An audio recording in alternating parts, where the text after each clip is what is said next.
Mga kapuso, excuse me po, malaking bahagi pa rin po ng Luzon ang nababalot ngayon ng lamig dahil pa rin po yan sa hanging amihan. Kaninang alas 2 po ng madaling araw na itala po sa Baguio City ang 14.4 degrees Celsius na lamig. 16.7 degrees Celsius naman po sa Basco, Batanes na itala po sa Tugigaraw ang 19.5 degrees Celsius at 20.3 degrees Celsius naman po sa Tanay Rizal. Dito naman po sa Quezon City mga kapuso ay naitala po ang 24.7 degrees Celsius na temperatura. At dahil din po sa amihan mga kapuso ay maalon po ngayon at delikadong pumalaot para sa maliliit na sasakyang pandagat sa ilang baybayin po ng Batanes, ng Cagayan. Kasama po dyan ang mga isa ng Babuyan sa Isabela, Aurora, Quezon Province, ilang bahagi rin po ng Catanduanes, ng Camarines, pati na rin po sa Samar, Sorsogon, Albay, Pangasinan at La Union. Bukod po sa amihan ay tuloy-tuloy pa rin ang pag-iral at ang pagpapaulan ng shear line sa ilang panig ng bansa nitong weekend. Nalubog nga sa baha ang ilang bahagi ng Quezon Province kahit hindi ito dinadaanan ng bagyong Basyang. Maladagat na baha ang sinuong ng ilang residente sa bayan ng Tagkawayan. Buwis-buhay ang pagtawid dahil sa rumaragasang tubig. Humarang naman sa Old Zigzag Road sa Silang Malikboy sa bayan ng Pagbilao ang isang nabuwal na malaking puno. Doble ingat din ang mga motorista dahil sa halos zero visibility sa kalsada sa Gumaka dahil sa malakas na ulan. Ang masamang panahon sa Quezon ay epekto po ng shear line. Paalala po mga kapuso, stay safe and stay updated. Ako po si Anjo Pertiera. Know the weather before you go. Para mag-safe lagi, mga kapuso. Tinawag ng China na pang-udyok ng gulo ang bilateral exercises ng Pilipinas at ibang bansa gaya ng Amerika. Kasabay nitong muli nagpatrolya ang China sa dagat at himpapawid ng West Philippine Sea. May unang balita si Darlene Kai. Habang nagsasagawa ng bilateral air patrol at live drop exercises ang mga Air Force ng Pilipinas at Amerika nitong nakaraang linggo, tuloy-tuloy raw na nagpatrolya ang China sa dagat at himpapawid ng West Philippine Sea ayon sa China Southern Theater Command. Tinawag ng China na tangkang pang-udyok ng gulo ang anilay pagsali ng Pilipinas sa mga bansa sa labas ng rehiyon para sa bilateral air patrol. Pagpapahina raw ito sa kapayapaan sa rehiyon. Sinusubukan pa namin kunan ng pahayagang Department of National Defense. Nito lang Biyernes, tinadtad ng Chinese warship ng Radio Challenge ang eroplano ng BFAR o Bureau of Fisheries and Aquatic Resources habang nagsasagawa ng Maritime Domain Awareness Flight. Tinawag itong blatant harassment ni Philippine Coast Guard spokesperson for West Philippine Sea, Commodore J. Tariela. Ang Maritime Domain Awareness ay ang regular na pagpapatrolya ng mga otoridad sa mga teritoryo ng Pilipinas kabilang ang West Philippine Sea. Iniimbitahan dyan ni Tariela si Senator Rodante Marcoleta, kasunod ng kontrobersyal na pahayag ng senador sa pagdinig ng Commission on Appointments noong Miyerkules na tila pagsusulong na ipamigay ang Kalayaan Island Group sa West Philippine Sea dahil wala ito sa EEZ o Economic Zone ng Pilipinas. Ano ba talaga ipagpapatayan natin dito?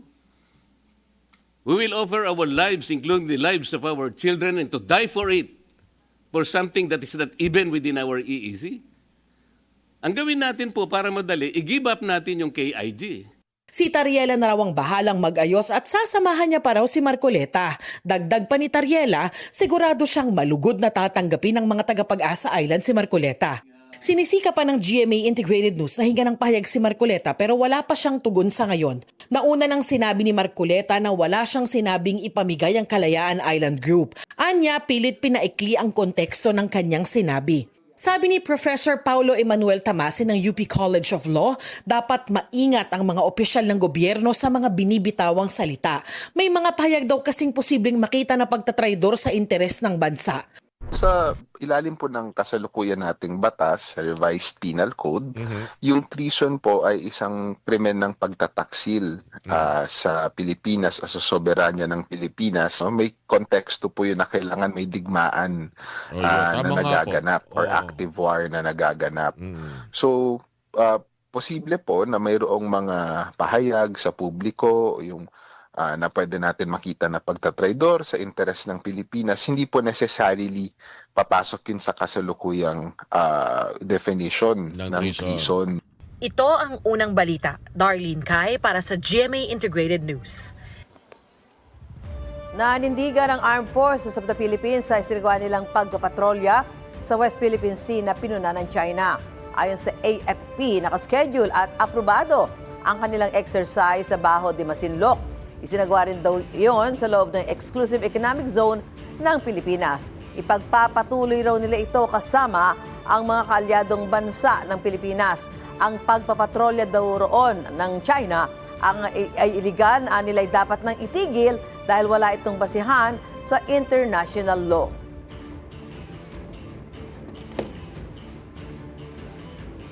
Sinusulong sa Senado na isama sa kurikulum ng basic at higher education ang pag-aaral tungkol sa West Philippine Sea. Nanawagan si Senate Committee on Foreign Relations Chairman Erwin Tulfo sa kanyang mga kapwa mambabatas na i-fast track ang pagpasa sa West Philippine Sea Education Act. Tila marami pa rin daw kasi ang nalilito sa importanteng issue na ito. Sakaling maaprubahan, kasama rin sa mga pag-aaralan ng mga international recognized fact, mga desisyon ng Korte Suprema at mga batas tungkol sa West Philippine Sea.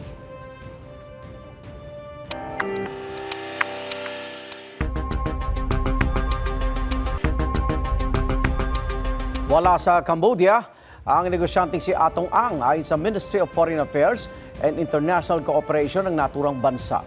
Batean nila sa report ng Cambodian Immigration General Department, walang record na pumasok o lumabas si Atong Ang sa border checkpoints ng kanilang bansa. Sinabi ng Cambodia matas magpadala ang mga pulis, ang Department of Interior and Local Government para hanapin doon si Ang. Sa isang text message, sinabi ni DILG Secretary John Vic Rimulya na naniniwala sila sa sinabi ng Cambodian Foreign Ministry. Ang star witness sa pagkawala ng mga sabungero na si Julie Patidongan ang nagsabi daw na nasa Cambodia ang negosyante.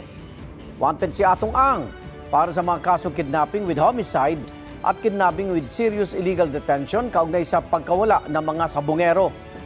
Dati na itinanggi ng negosyante ang mga akusasyon. Gusto mo bang mauna sa mga balita?